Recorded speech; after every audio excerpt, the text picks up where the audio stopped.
तो जयपुर में आज दो तरह के बायर हैं। एक जो प्रॉपर्टी खरीद रहे हैं जैसे हमेशा से खरीदते आ रहे थे ट्रेडिशनली, और एक वो है जो अपनी लाइफ को अपग्रेड कर रहे हैं। तो जयपुर का जो रियल एस्टेट मार्केट है वो बदल रहा है और हर बार सेम डिसीजन नहीं ले रहा जैसे वो पहले लेता आ रहा था। जैसे कुछ लोग सिर्फ प्राइस देख रहे हैं, कुछ हैं जो स्मार्टली चूज कर रहे हैं, कुछ हैं जो लॉन्ग टर्म बिल्ड को प्रेफरेंस दे रहे हैं। तो सवाल ये है कि जो स्मार्ट बायर्स है वो क्या अलग कर रहे हैं, और इसी पर बात करने के लिए आज हमारे साथ है धर्मेंद्र सर। इन्होंने क्या है जयपुर रियल एस्टेट को ग्राउंड लेवल पर बिल्ड किया हुआ है। एमबीजी सर की कंपनी का नाम है जिनको रिप्रेजेंट करते हैं। उसके थ्रू रियल एग्जीक्यूशन अगर मैं बोलूं तो रियल एग्जीक्यूशन का बहुत स्ट्रॉन्ग बेस रखते हैं। और हम आज बात करेंगे इको पार्क रेवेन्यू की, जहां जो डिस्कशन मुझे पता चला कि वहां फोकस सिर्फ अपार्टमेंट्स पे नहीं है बल्कि एक एक्सपीरियंस पे है। सो चलिए शुरू करते हैं पहले सवाल से। सो धर्मेंद्र सर, मेरा पहला सवाल आपसे ये है कि अगर मैं आज के बायर को एक आसान भाषा में समझना चाहूं तो क्या वो सिर्फ प्रॉपर्टी खरीद रहा है जैसे वो खरीद आ रहा था वैसे ही आज खरीद रहा है, या वो अपनी डेली लाइफ को डिजाइन कर रहा है? तो इस बारे में थोड़ा सा ना आप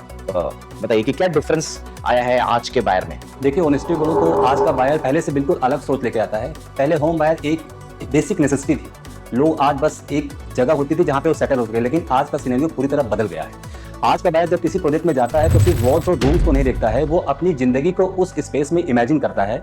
वो सोचता है कि वो सुबह उठकर मुझे क्या वहाँ पे नेचुरल लाइट मिलेगी, मुझे खुलापन, फ्रेश एनवायरनमेंट फील होगा, मेरे बच्चों के लिए वो जगह सेफ और सिक्योर होगी, हेल्दी होगी या नहीं, और सबसे इंपॉर्टेंट क्या वो वहाँ रहकर मुझे वो मेंटल पीस मिलेगी। क्योंकि आज की लाइफ ऑलरेडी बहुत फास्ट पेस और स्ट्रेसफुल हो गई है, जहाँ पे लोगों को सिर्फ रहने की जगह नहीं चाहिए बल्कि उनका जो घर होता है एक रीसेट स्पेस बन गया है। यही सबसे बड़ा शिफ्ट। आज का बायर प्रॉपर्टी नहीं खरीद रहा, वो अपनी डेली लाइफ की क्वालिटी को डिजाइन कर रहा है। इसी वजह से डिमांड भी बदल रही है, लोगों की सोच भी बदल रही है। बायर अब ऐसे प्रोजेक्ट प्रेफर कर रहे हैं जहाँ पे सिर्फ फ्लैट ना हो बल्कि एक कंप्लीट लाइफस्टाइल इकोसिस्टम हो, जहाँ पे डिजाइन थॉटफुल हो, एनवायरनमेंट बैलेंस्ड हो और आपका लिविंग एक्सपीरियंस जेन्युइनली बेटर हो। इको पार्क एवेन्यू जैसे प्रोजेक्ट में इसी सोच के साथ डिजाइन किए गए हैं, जहाँ पे फोकस ना सिर्फ कंस्ट्रक्शन पर है बल्कि इस बात पर है कि इंसान वहाँ रहकर कैसा फील करेगा, उसकी लाइफ कैसे इंप्रूव होगी। तो आपके कहने का मतलब ये है कि बायर की सोच बदल गई है, उसकी एक्सपेक्टेशंस भी बदल गई हैं। लेकिन यहाँ एक इंटरेस्टिंग गैप आता है जो मुझे लगता है, और वो ये है कि लोगों का शायद माइंडसेट बहुत ज्यादा अपग्रेड हो गया। इससे एक सवाल ये भी आता है कि